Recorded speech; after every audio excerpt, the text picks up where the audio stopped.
Unlock Your Potential podcast, where we focus on creating positive, productive, and profitable workplaces. I am your host, Michael Sherlock. I am a leadership and sales expert, best known for being serious about business, despite what you may think by my appearance of often very colorful hair and sometimes crazy shoes. My guests bring a wealth of information that will support your career and your business, along with many pearls of wisdom to support balance in your personal and professional lives.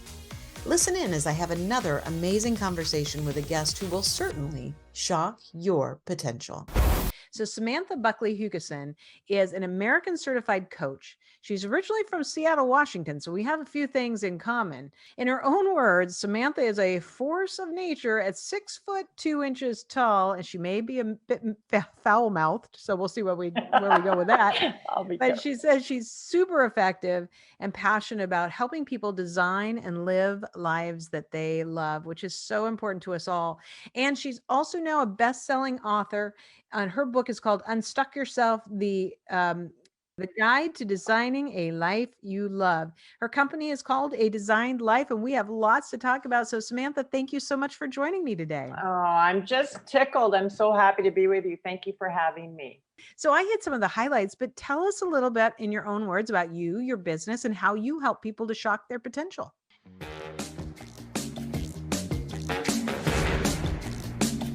I've been in the corporate world, had been in the corporate world from my literally 20 years old till 45 when I quit it all and decided to become a life sales and leadership coach.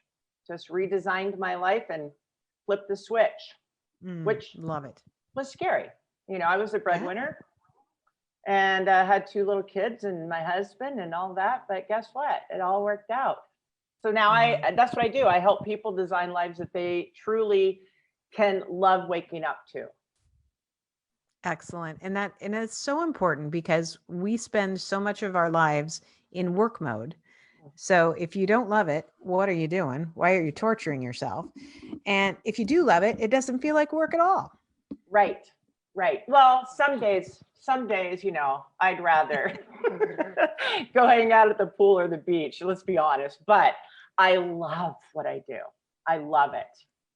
Well, I did just buy Mega Millions and a Powerball ticket too, but every summer when I'm in the States. At the time we're taping this, it's like 179 million for one of them and 176 million for the other. Like, I'm not going to turn that down. I'll PayPal you. Will you buy one for me? I can't get them down here. I love it. So how do people, so when you find somebody and they say, you know what, Samantha, definitely, I want to work with you. I want to figure out how to design a life I really, truly love. Where do you start with them? How do you help them, find what that is that really gets unlocked within them? Right.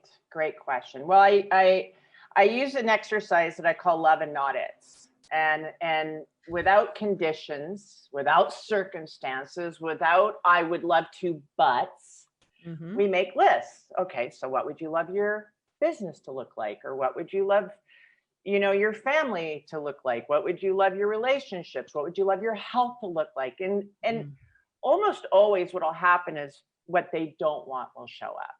Right. And I don't want people to block the don't wants. It doesn't work to say, oh, don't think that, because of course you just think that more. You give more power to the thought. Exactly. Stop thinking about it. Stop thinking about it. Yeah. Don't think about that big giant, beautiful tower in Paris that's all lacy and lit up and twinkly. Don't think about it. Don't think about it. Whatever you do, don't think about We all have it in our mind right now, right? Eiffel Tower is right in front of our minds. That doesn't work. So I say, okay, let's embrace that. Go ahead and put the I don't want that, not it, on the not it side. And then we go through and we reframe them. Okay, so if you don't want to work 60 hours a week, what do you want? What would you love? Well, I'd love to work 35 hours a week. Great. Cross out 60 and write 35 in. So I don't want to work for the jerk boss. So, well, what would you love to work for? Well, I'd like to work with a mentor or someone that values what I bring to the table, who honors, what I have going on here and recognizes I'm a family person and I need to make a lot of money. And great. So cross out the jerk boss and we give energy to what we would love. We say, I work with an amazing team who honors me and develops me and teaches me. Okay, so it sounds kind of crazy what I'm talking about, but eventually what we do is we say, okay, so let's say it's 2 years from now. And it all worked out. Everything on your love side worked out. Let's tell the story as if you're telling it to me in the future. All right.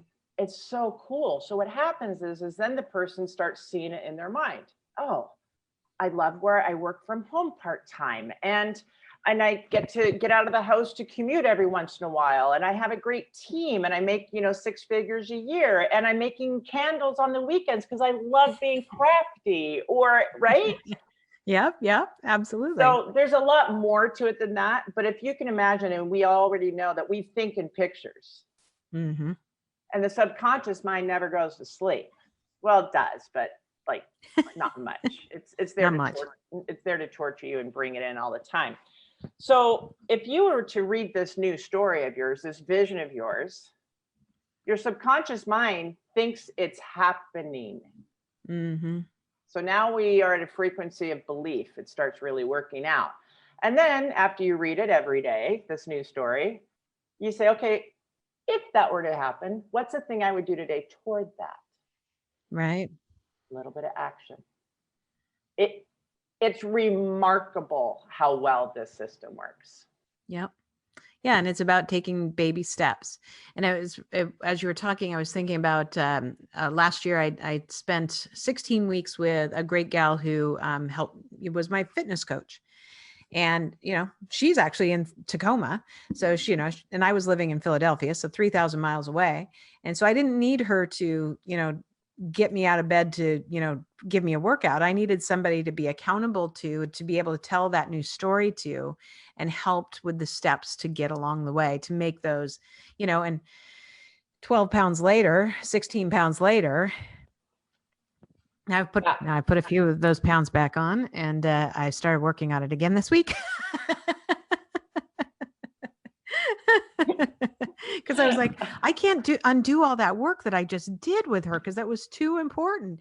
But it takes focus. You've got to, even when you achieve your new story, you have to continue to keep the story alive, or continue to keep building new parts of the story. You need to be connected, because when we disconnect, when we stop eating right, stop working out, the old habits come in. And in my world, they call it your paradigms. You know what? If you stop doing the work, you're going to lose your results. It's not a one-off situation. We've lived our whole life so far, with a belief system. Mm-hmm. And what keeps a lot of people stuck is the paradigms or the beliefs that their parents put upon them. You got to work hard. We're of the generation where it's the work hard generation. Yep. Our parents where money doesn't grow on trees,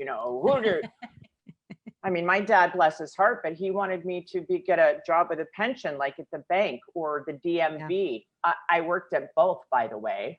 Oh boy. Could you imagine had I stayed? You wouldn't have a pulse anymore. You would. Well, I wouldn't, and I wouldn't be like working with all these great people over the many years I've been doing that, So. And you're right. I mean, we have to be careful of this other stories that people put on us, that we either embrace, maybe not really embrace, or, talk ourselves into, maybe some embrace, or we run away the other way entirely and, don't want to go anywhere near it. Or even though we think we've, okay, that's fine. It's nice that you wanted me to do that. And we think we're okay. But sometimes those things play over and over in your head. You don't know. Cause like you're talking about your subconscious somewhere, sometimes they're lurking there going, yeah, but is that the right move? Yeah, but. Yeah. I work with so many of the people I work with, and I work with a lot of solopreneurs who are successful. I mean, we know that coaches, we're not therapists. Yes, we put on a therapist hat every once in a while, like a friend would, but we're coaches. We are experts in moving people forward. Mm-hmm. And it's amazing how often when we uncover what's keeping you stuck here, what's going on. And a lot of it is the sense of deserving. Mm-hmm. Yeah. Amazing. Am I worthy of this? Am I worthy of this? Who am I to have that? It was too easy. or there's a little bit of a punishment. There's so many things that keep us stuck, you know, but and a lot of it is, it takes a coach or someone to dig it out, to say, okay, what's that right there? Because I can see very clearly what's going on, but you tell me what's going on there. Yeah. Amazing. When it was, so I had never worked with a coach, you know, in any other way. I mean, I'd done different things before, but just even that process for me was so enlightening. And somebody goes, well, so what are you doing? Like, what is she making you eat or whatever? And I said, she's not making me eat anything. She suggests different things, but I have parameters. There's parameters of how many calories, what's the, you know, and it starts out very easy and small, you know, very small steps until you get better and you create new habits. But you know, as I was explaining it to people, it really wasn't even about that. It was, I mean, that all helped without a doubt. But what to me was most amazing is, you know, is that I got up every day and I sent her a picture of the scale.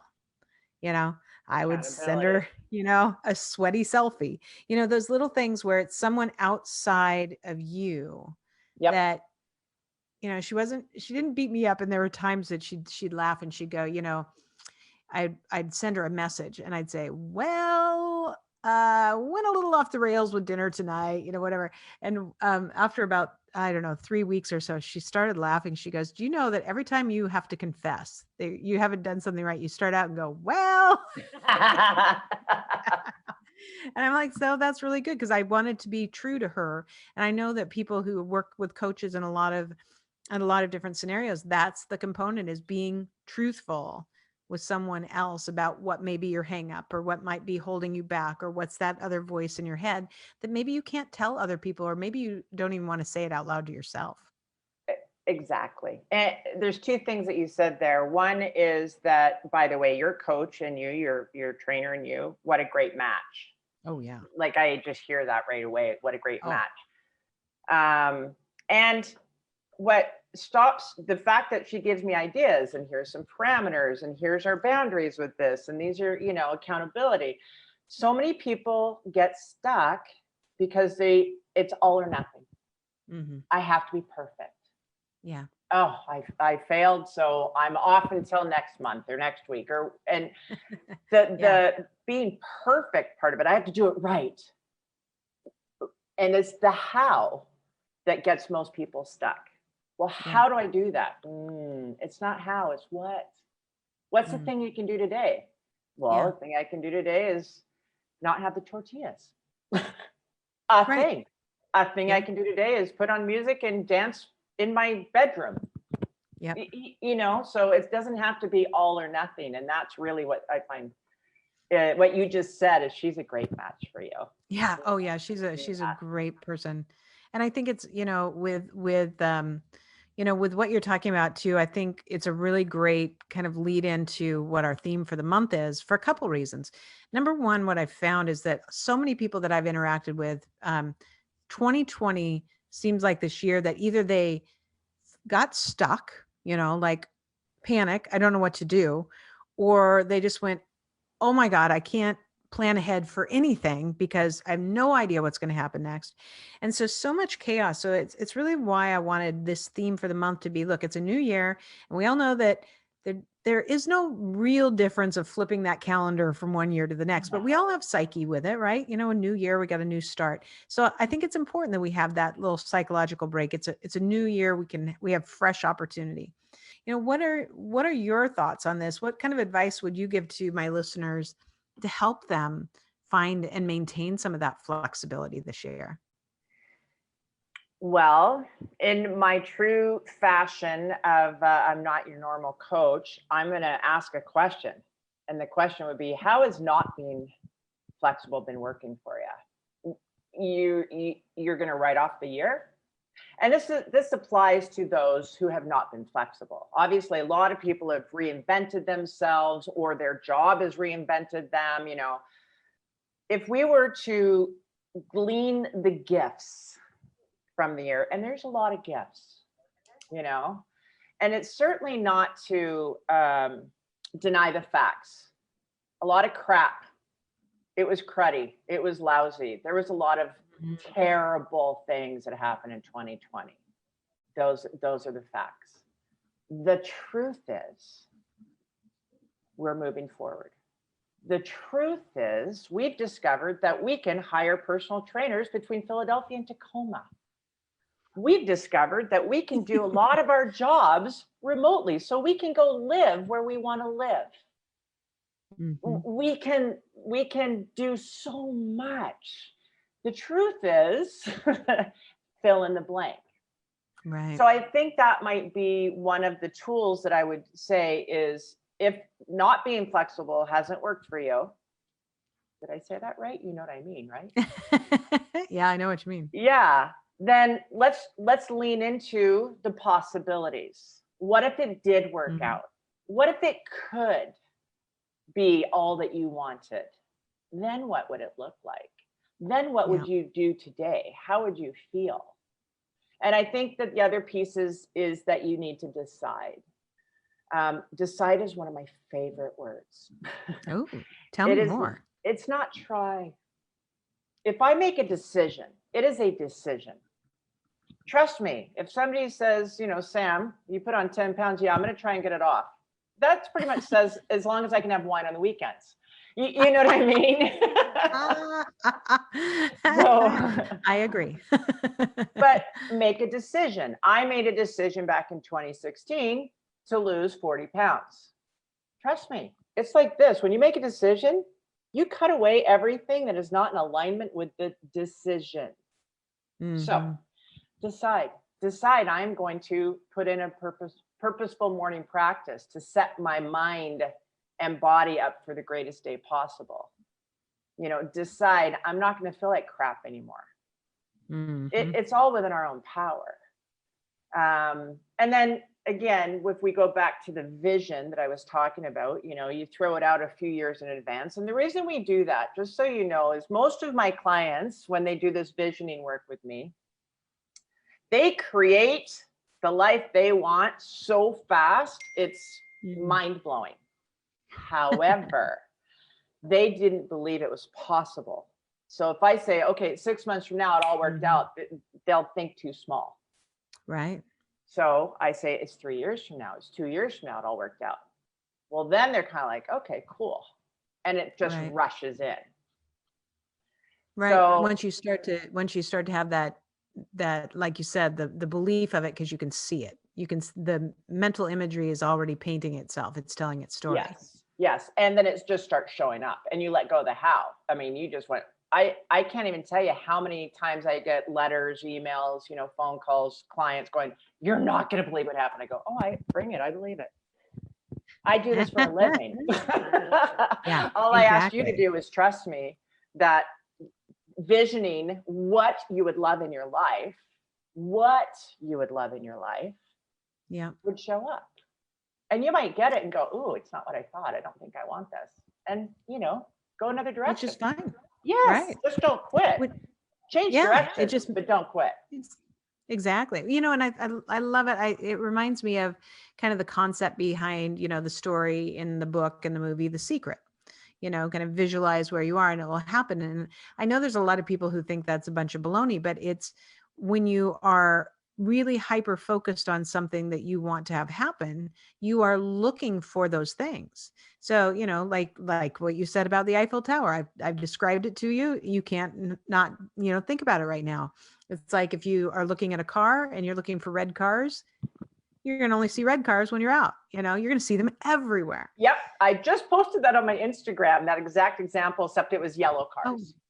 Oh. It's a great example though, right? It is. And it is true. So that we get ourselves in those motions and we then start to gravitate and pull towards us, towards our vision, the things that we're seeking out. And other times, if we're just so focused on, I work for in a job I hate, or I don't like my boss, then all you're going to be seeing are the things that you hate about your job and you hate about your boss. More of it. Yeah. I mean, we talked a little bit before about, because a lot of my clients are, I have some in the 20s, I have some in their 60s. And we talked earlier about that little generational thing about the programming we received, well, what is something that we heard from our parents, at least I heard, is careful what you wish for, you just might get it. Oh yeah, but it was always said as a It was bad said as a thing. negative thing, but the truth is, it's a law of attraction thing. It's a frequency Right. thing. When you're on that level, you attract that level or that mind thought or what have you. And think of it this way. This is a little bird in your ear, bug in your ear, is the law of attraction has the word action right in it. Ooh. You have to do the work, but you're just going to get a bunch of help. Yeah. You know, it's Ooh, not I a never sit in thought the about that. corner. I know, it's not a sit in the corner and cross your fingers. It's a get Right. into motion, and the universe or whatever that is that you believe in that's bigger than you says, sweet, we're moving, let's go. Exactly. Mhm. And that's the thing. I think that's when people think, you know, the idea behind The Secret was just, well, if I dream it, it'll happen. I'll have $1 million. No, you are not just going to be sitting there and somebody's going to walk by and say, hey, Samantha, here's $1 million. And you're going to go, Exactly. thanks. I wished for that. Yeah, that's awesome. That stuff works. Speaking of that, whenever anybody, you know, says something like, "Oh, hey, I'm going to the store," or "Oh, we're going to go do something. Is there anything I can get you while I'm there?" I would say, "Yeah, $1 million and a bar of gold." And they're like, "Wait, what?" I'm like, "Well, you asked me what I wanted. Right. One of these days, somebody might bring it."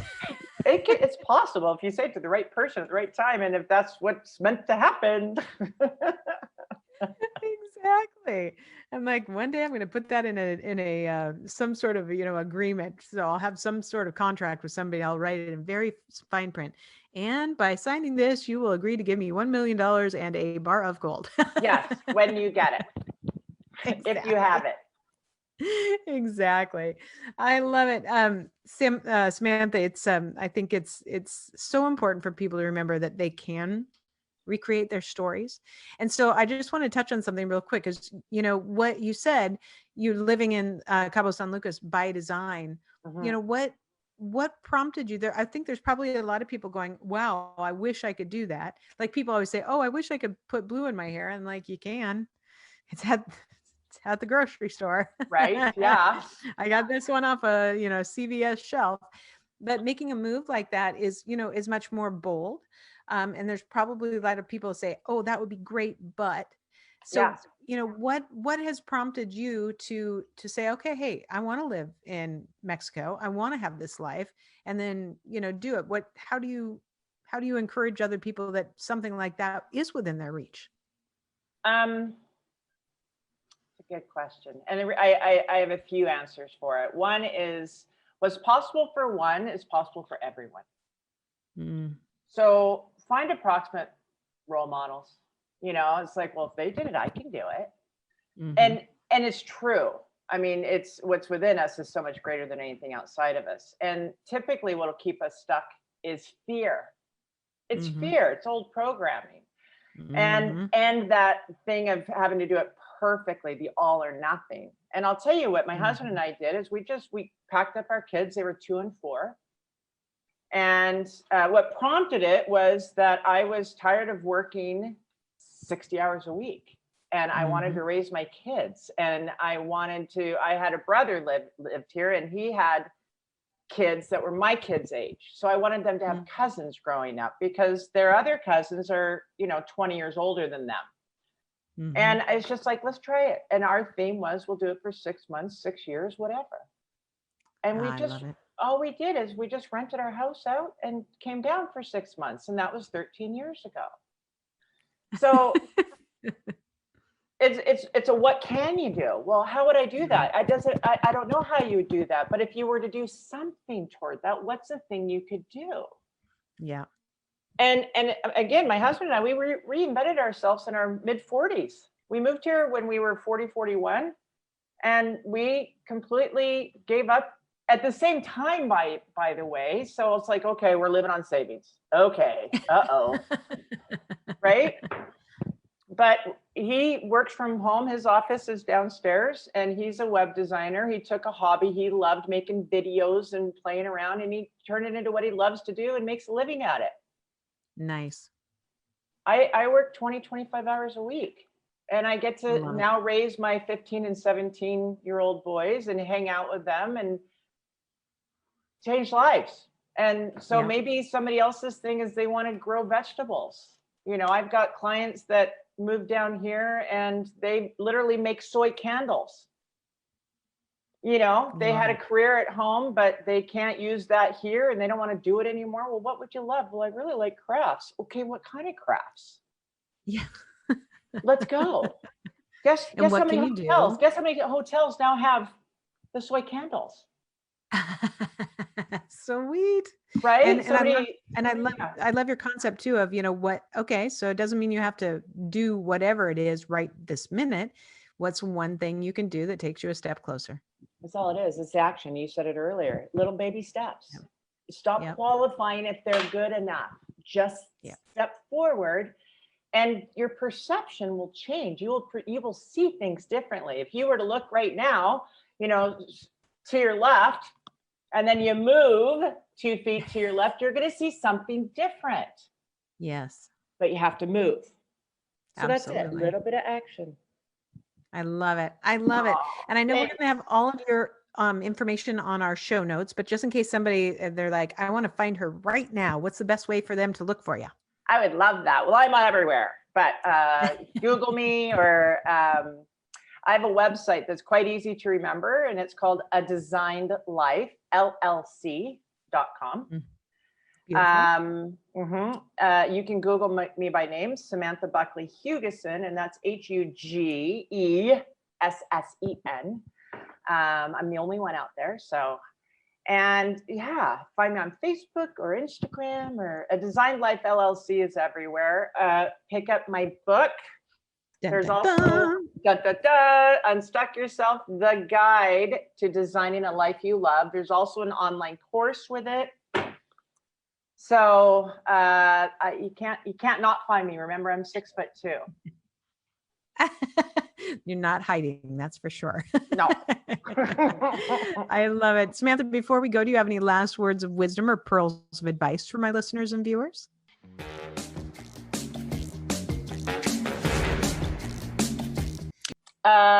Let it go and do it imperfectly. A little bit of action every day in the direction of that which you would love, and it'll blow your mind.